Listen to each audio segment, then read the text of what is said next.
Depending on who you talk to, 2006's Dead Rising was either a great success or a huge failure. With 2010's sequel, Dead Rising 2, many things have been changed. Are they better or are they worse? Just have to watch to find out. So one of the great pros about this game when you're dealing with it is the improved controls. This game, between the first one and the second one, just controls a lot tighter. Your turns are sharper, and when you're trying to get over stuff, I find that there's a lot less clutter going through this mall than Willamette in the first. So you'll notice that you don't get caught on things as many times, and you don't get as many cheap deaths.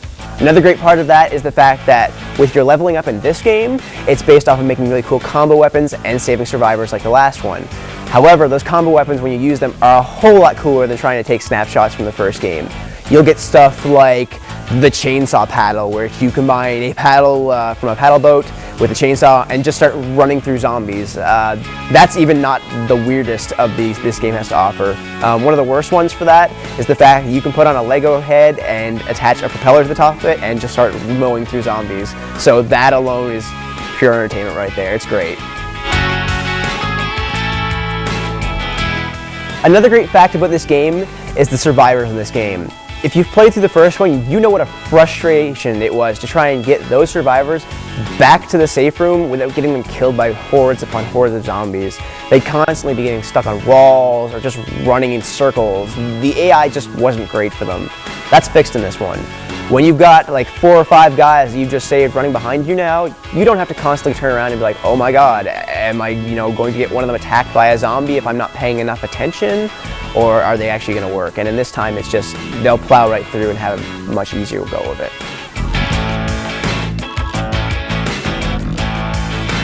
The last great point about this game is the online multiplayer. It's just a whole lot of fun. When you get into it, it's not very immersive when it comes to the storyline because your friend who's joining in with the game also is playing as Chuck Green, the lead character. So you've got 2 Chuck Greens running around. But that being said, the option is there to play through the storyline together. So as you're going through it, you can be doing crazy stuff like combining weapons together and then following each other around.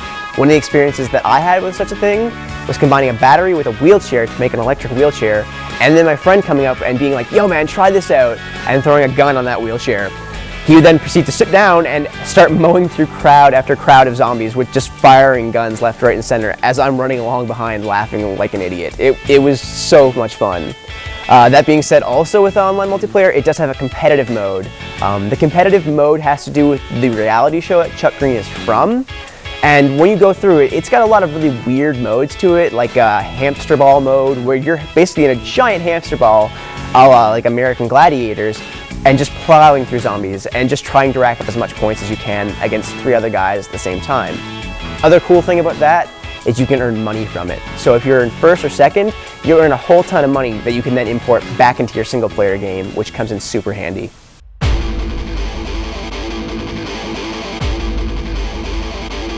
So the first major con for this game that I've come up with that it seems like it's still here from the last game is the time limits that's placed on the character.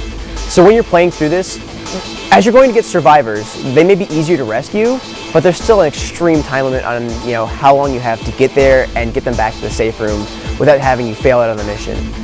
And I know this is supposed to add to the tension of the game, but to me it just feels like it's falsely making you run around and try and do all these things as fast as you can without going insane from doing it. It just doesn't feel like it should be there anymore. It feels like they should have gotten rid of it or come back with a new system, something a little bit better reworked. Another huge con for me as I was playing through this game is the load screens. They are frequent and long. I've even attempted to install the game to my hard drive to see if I could cut down on it. It helps, but it's still it's there too often. I timed the first load screen just off the disc at around 30 to 45 seconds depending on the area that I was loading up.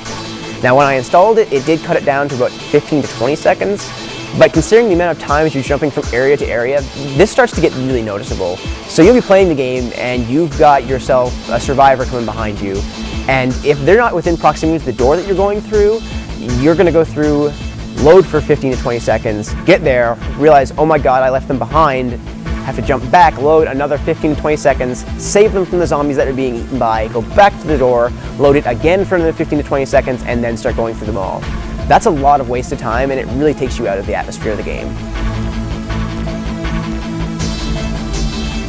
The final con that I had for this game was the lack of the autosave feature. When you're saving this game, you always constantly have to be running to a washroom and trying to find a save point.